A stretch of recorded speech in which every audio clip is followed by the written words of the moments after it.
because y'all knew y'all transferred him before we can get to see anything. And y'all know that my son was hurt. But did they really tell you all that? You got to get the dad permission. You got to they did restrictions. The first couple of days that was all that we heard. Like asking on the 11th, the day it happened, that we got the news. We was asking for information, asking for pictures, asking for whatever y'all got in the investigation. Could you send it to us? And the first thing Detective Bishop said was, "Well, his dad was the only name on the emergency contact, so we have to get permission from him to give y'all any of the evidence, pictures, or anything." Yep. So we fought that for in those 2 days, the story had changed. So that's when the red flag started to go up. And I'm like, well, hold on. And, we just tried to ask some specific questions because we're trying to find out, what's going on. So we asked to clarify, were you the first on the scene? He said yes. Yep. Which I don't know if that's even true because now he's saying somebody else was the first on the scene. Yep. Then we asked when you found him, was there anything at the bottom of the tree for him to step up on or, help do this to himself? No. So we're like, okay, were there anything around him? You know what I mean? Like as far as the rapper, the road, anything. He said no. Nothing. So then, we kind of left it alone. We was grieving, pissed off, hurt, mad. Then the second day come, and for a minute couldn't get in contact with the Detective Bishop, but then we had a representative of ours call in, and she got him on three-way. So we ended up having to talk to him. So we asked him again, and then that's when the story came out about him sitting up against the tree. And not actually, he's hanging in a seated position. I'm like, okay, so yesterday you told us he was hanging. Now you saying he hanging in did it in a seated with his feet away from the tree. And I'm like, well, how's that possible? How is that possible? Like, how big was the tree? He was like, oh, well, the branch was only like 6-7 feet off the ground. I say, well, man, Javion's 5'9", 5'10". Like, there's no way.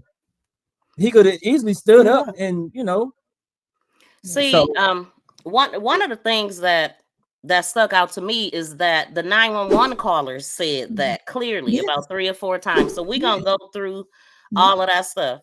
But one of the things they said was that Javion, you don't want to see him like that. What do you mean? What did they mean by that? And that was a red flag too, because I asked him, I said, well, if it's just that, what is so gruesome to see?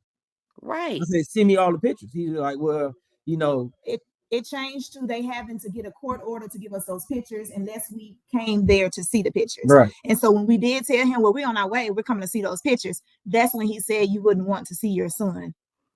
Oh, wow. So it leads to what I was thinking about this whole thing with truck drivers and things happening to them. It's like, unfortunately, it seems to be an easy lick because they know the average parents can't just jump and move, and they seem like they're banking on that distance and using that as an advantage in this case based off of the evidence. You know what I'm saying? Like, we don't pull the stuff from the sky. And if y'all heard Sheriff No Brain, I'm gonna say it because I agree. He said, if y'all listen to one of the interviews he did, he said he was like, it's unfortunate that the mother wasn't offered a chance to come see her child. Yeah, y'all know why I wasn't offered a chance to come see my child. Y'all know no. Because we were gonna leave out Wednesday night. Yeah, and they transported to go to North Carolina. And they had transported his body already. The body was already going to Raleigh, North Carolina to the medical examiner. So, oh my God. COVID, that did not come from them. That did not come from them. That the COVID, that was like early on. We heard that from another cop friend that is actually from Chicago. That we probably wouldn't be able to see him because of COVID. However, we were told that their facilities was not set up for us to come see him, and that there's other bodies around there that they have to respect. The other family members, and that's what we were told. So that's why we held off on coming that Wednesday and Thursday. Yeah. That makes no sense either. Yeah. I mean, y'all should have been able to go and identify him. It's like definitely like they did not want y'all to lay eyes on him. And then just the way it all happened. But let's get to this clip. One of the first, I'm gonna play about 3 different clips from his initial interview. But I do want to ask one question. When Stormy did that video, was that the very next day? So was that like the 12th? I thought it was the same day. Oh, the same day. Okay. Yeah. Okay. So that was the start of it right there. When she put that out on the 11th, then TikTok picked it up and YouTube picked it up, and it blew up after that.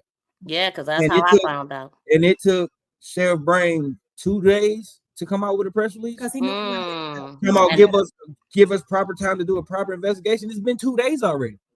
Yeah, and it sounded like they had already wrapped it up and made their decision. Basically, because they were letting people on that property. They was letting everybody walk on that property. Everybody. And that's the thing that kind of shocked me, because even when we got there the 18th and we had the press conference and we talked to them and we sat in with them, after all that was done, we went by the supposed crime scene. No yellow tape. No nothing. The grass been cut. Stuff is been moved, because we were told that TNR didn't have any recording of it because there was a trailer in the way blocking the camera. But when we get there, there's no trailer blocking the camera. You can see from their camera straight to that tree. Interesting. I took a picture of it. I stood by the tree and took a picture of the camera. And it's directly. Wait, hold on. Let me see. Since we talking about that, because I actually got that picture. That one right there, exactly. And it's pointed directly at the tree. Yep. I'm talking about directly, so everything should have been seen in that. Everything. But supposedly there was a trailer blocking the camera. Being fixed on that was blocking it, conveniently blocking it. But if it was, at what point did it get put there? Exactly. If it's an investigation and that's your crime scene, why is anything moved? Yeah. Why isn't it taped off? If you were really doing an investigation. Yeah. And no matter what the scene is, because they don't know when they coming up on the scene, it should have been yellow. One of the things to think about is body cam footage and dash cam. Did they offer any of that footage? None of it. Nope. I mean, I would love for them to explain why they don't have that. Yeah, absolutely. Me too. None of that. Okay, we don't have no body cam footage. We don't have no police car footage. But I'm pretty sure it's going to be requested by our representatives. So we're going to see what happens then. Yeah. That'll be interesting. Mm-hmm. That will be interesting. Yep. So directly, I mean, after Stormy came out with her video, maybe we think in a couple days later, the Brain came out with this, and this is some of the stuff that he had to say, and I want y'all reaction. On investigation, and we just ask everybody to be patient, and so we can do a thorough investigation to get the proper information out there, and ask people to stay off social media and slow down and report the facts. I understand there's over 1,000 hits on TikTok. The sheriff office not being transparent, not providing information to the family, and that is not true. There's been information put out there that there's a lynching in Vance County. There is not a lynching in Vance County. The young man was not dangling from a tree. He was not swinging from a tree. The rope was not a noose. It was not a knot in the rope. So therefore, it was not a lynching here in Vance County. Your reaction. Ignorant. That's all I can say is a lot of BS and a lot of what you call sugarcoating. Very insensitive to me. Yeah. Like to me, I mean, when I seen that, I knew something was wrong. Like just his reaction. Yeah, like did nothing happen like that. Like it wasn't as catastrophic as it is. Like you talking like a dog got hit or something. No, but we talking about a human being who you say was unalive, but y'all not giving us a whole evidence, and you're talking about it like somebody broke a glass in the window or something. 2 days later. 2 days later, though. Not when it first happened. 2 days later, and you wouldn't have came out and said anything if it wouldn't have floated on the internet. Had Stormy not right. The fact that he brought up TikTok showed me that is why he did it. Period, because they don't like when people are talking about them. That's what they coming out to defend themselves, not really to give you information about your son. Absolutely. And then there was one point to where I think it was on Facebook, Henderson police came out and put a post up saying that it wasn't a lynching and somebody was lying on the police station. And then 10 minutes later, turned around and said that redacted it. Is that word? Well, the Vance County Sheriff is investigating something that happened in Henderson. All right, come on now. Y'all just contradicted yourself. Wow, that was confusing too. Yeah, you just did that on the internet. Like that was not smart. That was confusing because there was a couple people was like hitting them up on their Facebook page. They was tagging them. I seen a lot of that, telling what they seen, and they was defending because it's like 30 cops bundled up, all these different jurisdictions, what they doing, what they hiding and stuff. And that's why they came out boxing. Like you could tell this person was coming out for defense. So I'm gonna play another video or something he said. I understand the loss. I feel gratitude, condolences, not gratitude, but condolences go out to the family. But I asked them to slow down, to pump their brakes, to slow that train down that's left the station, about the Vance County Sheriff's Office, and definitely want to clear that the Henderson Police Department has nothing to do with this investigation whatsoever. This incident is clearly out in the county under the jurisdiction of the sheriff, which is myself and my deputies and investigators. See, my problem with that is Detective Bishop said he was from Henderson. Yeah, he did. I mean, so how does Henderson have nothing to do with it when Detective Bishop said he's the lead detective and the first responder on the scene? Like, we have recordings, so they can't lie. Like, I'm just stop playing. Like that. I mean, to tell y'all to slow down and pump your brakes. I couldn't contain myself when I was listening at this. I'm like, what is he talking about? Like, what? You wanted to jump through the TV and punch him. I could not believe what I was saying. Like, this guy was talking to y'all crazy. Yeah. Yeah. Come out defensive like that. Normally, it's some corruption going on. That is a telltale sign. What's crazy about it is, he said allegedly. He said he talked to us. We didn't talk to Sheriff Bram until we got to North Carolina. That was our first time talking to him. Wow. Yeah. Only person we talked to was the Detective Bishop, and that's it. Here at the sheriff, I'm sorry that the family wasn't awarded that opportunity to view their son or their loved one. Not a natural circumstance, but in a normal circumstance where someone is deceased and taken to a local hospital, the family are awarded that opportunity to go to the hospital, to the emergency room, or either some other form of fashion so they can view the body and identify the person. This young man was not disfigured in any form of fashion. The picture ID that we took, the picture that we'd taken of him was a possibility you could identify as being your child or identify someone who knew that could identify that picture. So where is he now then? His body is at the medical examining office, being autopsy. For the autopsy? Yes, sir. Do we know when the results of that are going to come in? Hopefully today. Yeah. So you heard it with his own mouth that we weren't offered that chance because y'all knew y'all transferred him before we can get to see anything. And y'all know that my son was hurt. You know. Yeah, and that's my thing. Like, for the guy to call in and say, when we seen him, you can clearly see somebody beat the S out of him. But the owner couldn't see it. But the owner can't see it. You're involved. I'm like, okay, so how is he clearly beat up, but then he's not? So now I'm thinking to myself, did y'all change his clothes? I thought that. I was because even in the picture with the three cops, the reflection in the truck, you can see, a stain or a mark in the chest. Whether it was sweat, but I don't know what it was, but you can see some kind of stain on a white t-shirt. It'd be obvious. Yeah. We still haven't got those clothes. No. Any of the evidence, like we have none of the evidence. And supposedly in North Carolina, they don't release the evidence until they make their final decision, but I don't think that's true. But and then I saw that you showed pieces of the rope, which we found when we went down there. When we went there, pieces of the rope all in the grass. All of us all in the grass. Like, how do you find evidence at a crime scene that y'all supposedly took care of? Like, how are we still finding evidence? How is other people still finding pieces of rope that leads from where the truck was at all the way to the tree? Like, that's crazy. Now, to me, it's like, it's people trying to cause confusion with this case, and somebody has said that's not rope, that's plastic. But y'all got a piece. So I have a piece of the rope. I work on trucks, buses, everything. I know what it looked like. I know what they showed us, and like I said, we have a piece of the rope. So you can't tell me it wasn't about no plastic, no wire, no none of that. Yep. Okay, that is the rope. And for that rope to be so thick and pulled so thin on a small tree with a small body that's maybe 115, 20 pounds, is not going to stretch that far like that. It's not going to put that much tension on that rope for it to just pop. So somebody had to have done that. Yes. So back to Brain.